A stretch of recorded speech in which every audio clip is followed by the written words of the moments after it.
Hello everybody, welcome to In Your Face. I'm Zach along with Brad and Kevin, and we're going to be talking about the major sports arguments in today's world. So let's start off with in college. Should college athletes get paid? I personally think the college athletes should not be paid because they already are going to receive an education. They don't need any extra money, and if they are good enough to make a professional team, they'll make plenty of money. They should get paid because they're not regular students, not even regular people. People who have the potential to be professional athletes or even college athletes in Division I are not like you or I or anybody in this room because they have talents that, you're right, they will get money in the pros if they make it. They're not all going to make it to the pros, though. And you hear stories like J.T. Barrett, right, quarterback for Ohio State. He's like gone to sleep hungry because there's not enough money in his meal card. There's not enough money to go around without being paid for him to, eat enough. You have like guys like Emmanuel Mudiay. He knew he was going to get screwed over at college and not make any money, which he needed to support his family. So he straight up skipped college, went to China to play for a year where he could get paid, and then, lucky for him, made it into the NBA draft in an unconventional way. Well, they're still teenagers and still trying to receive an education. That is probably the most important thing you can do. They don't care about their education, though. They don't. Why would they care about their education when they can make millions of dollars having nothing to do with it? Well, sports doesn't always last forever, and for a lot of them, they might not make an NBA. You're right. So some of them are motivated like that to get an education, have a backup plan. But lots of them, if there's that much money right there just waiting for them, don't you think they would devote all their time into that asset? If they're the best of the best in their college, then yes, that's what they do. But if they're not, and most of them aren't, then they should have a backup plan. All right. Education. All right. Let's go to basketball now. NBA draft was a couple of days ago. Who had the best draft day? I personally believe the Phoenix Suns had a great day in the draft. They got Dragon Bender, and then they stole Marquise Chris in another trade. So I think they came with a phenomenal few picks and definitely going to improve their team.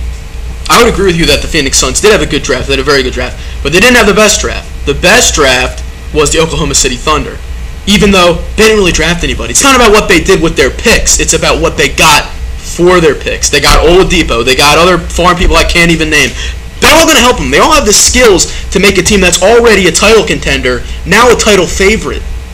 These are the things that they had to do to convince Kevin Durant to stay, which he probably will. No, definitely. Those picks will definitely help Kevin Durant stay.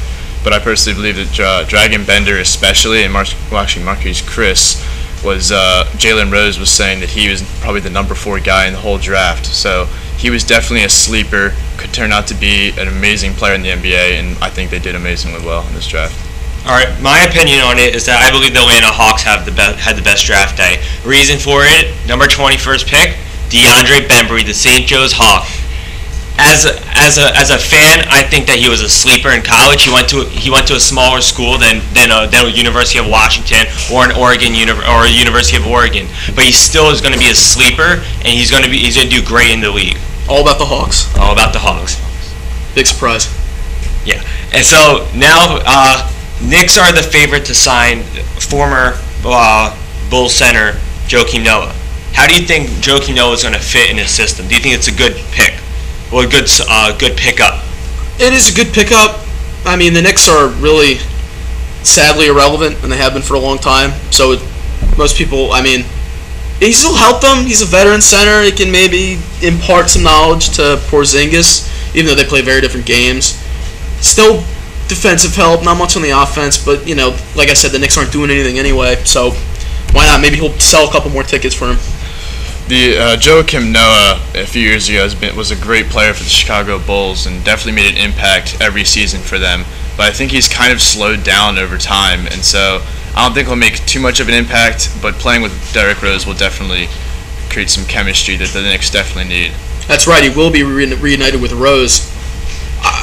Honestly, I don't know if this is the best move for Joakim Noah. Yeah, seriously, he would probably be better suited on a winning team like the Warriors, who have no good big men. I don't know why the Knicks are his number 1 option. You must really love Rose or something. Especially win a championship, if that's what he's. Yeah, seriously, if you're that late in your career, have no championships, aren't you going to chase that? Has he got enough money? All right. That'll be it for this week's episode. I'm Zach. That's Brad. That's Kevin. See you next week.